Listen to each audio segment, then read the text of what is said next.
All right guys, today I'm going to share with you my new personal set of irons, the Titleist 716 AP2s. Great set of irons. I'm going to talk about what I found with these, what type of player these would be good for, and why they're just a really good high quality set of irons. So first off, what they've done with the entire AP2 lineup is this isn't actually a solid head. So what they do is they make basically a hollow cast of the head, or a hollow, it's forged, but they make a hollow part of the head, and they put high density tungsten in both the toe and the heel to make it more forgiving, to make those off-center shots go a little bit straighter and to feel a little bit more solid. So if you can imagine, actually let me pick up a golf ball here. If you can imagine, if I hit a shot off the toe, what happens is the toe starts to bend open, or if you're looking at it from this direction, the toe is going to start to flare open a little bit like that. If I hit off the heel, the toe is going to close down. And that happens basically every time you don't hit one dead perfectly solid. That's exactly what's going to happen with the golf ball. So we're always mishitting, even if it's by a millimeter. Now, to make this club more forgiving, what they did is they took high density tungsten. Sounds really complicated, but basically it's just heavier than steel. So they just took a heavier metal and they put it in both the toe, and in this model what they did a little bit different is they brought it all the way out to the corner of the toe, and they brought it all the way out to the corner of the heel to give you the most amount of forgiveness that you can. So it's a little bit different than the previous model. They also lower the center of gravity, especially throughout the set. So basically what they did in their longer irons, they position that weight around to give you a little bit higher ball flight, a little bit more launch, so you can get the 3, 4, 5 irons up in the air. And then with the shorter irons, they position the weight so that you get a little bit more lower penetrating ball flight. I found with these, the major thing from the look of them, so when I'm looking down at the club head, the toe itself is a little bit more square than the previous model. Obviously the back looks different, but other than that, it looks very similar to what the last year or 2 years ago model was, except for that squared toe.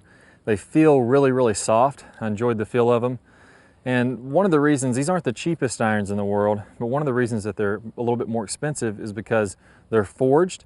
So a lot of irons that you'll find out there maybe not feel quite as soft because they just pour them like cast. So basically that's when you have a mold and they just pour the liquid metal down in the mold. That's called a cast club.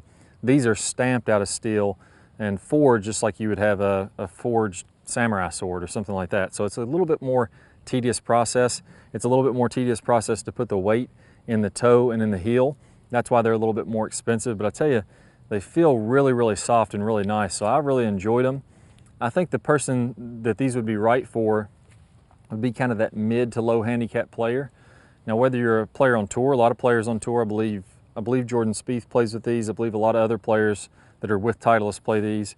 But you can be a professional golfer, or you could be all the way up to probably a 10 handicap, and these irons are going to be really good for you because they are really forgiving, even though the overall size of the head isn't really large.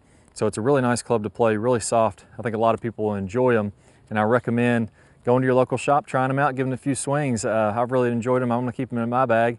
So hope you guys like this video. I'll see y'all soon. All right guys, hope y'all really enjoyed this video. If you did, I got a great bonus for you. We're gonna talk about how to get some more lag in your downswing. So you wanna hit the ball far, we gotta get massive amounts of lag, and then we gotta release that to get some serious speed. Now there's one mistake that I see over and over again. That's the #1 lag mistake that I see most golfers making. I made a video on this, and a preview of that's gonna pop up here in a second. If you click the link in the right-hand side of your screen or down below in the description, you'll be able to watch that entire video absolutely free of charge. Plus, you're going to get instant access to 5 videos from the Top Speed Golf system. So good luck to you guys. If you have any questions or comments, post them in the comments below. Hit that thumbs up button so that you can help us to grow the channel. And also remember to subscribe so you'll see our latest videos. I'll see you guys in the lag video. Hi guys, and welcome back. I'm Clay Ballard, and in today's video we're going to talk about one of the absolute worst drills for creating lag. It's a very common drill that I see, and in this drill what we're going to do is we're going to set the wrist very early to create an angle of lag, and then we're going to try to hold this throughout the swing. It's one of the worst things that you can do to build lag. I'm going to talk about the science behind why this is the case, and I'm also going to give you a great drill to help you improve your lag, all in this video. Let's go ahead and get started. If I do it this way versus holding that position, exact same thing happens when we're building the lag in the golf swing. So what we want to do is throughout the swing, I want to have a very low and wide takeaway. So I'm not going to set my wrist early at all. If you look at a lot of the top players, you look at Adam Scott, very wide takeaway, not very much wrist set at all. You look at Rory McIlroy, look at Tiger Woods. All these players are using a wide takeaway and not getting very much wrist set, so that later in the swing, as we start down, we can increase this wrist set, and we're really only going to max out this angle of lag for a split second in the downswing. Okay, so a 3-step drill here. Now, as we get started with this, I want to remind you that the fulcrum in this golf club for getting a massive amount of lag is right at the end of the golf club. This is where I want my hinge point to be. I want to use the full length of this club to build lag and then release lag.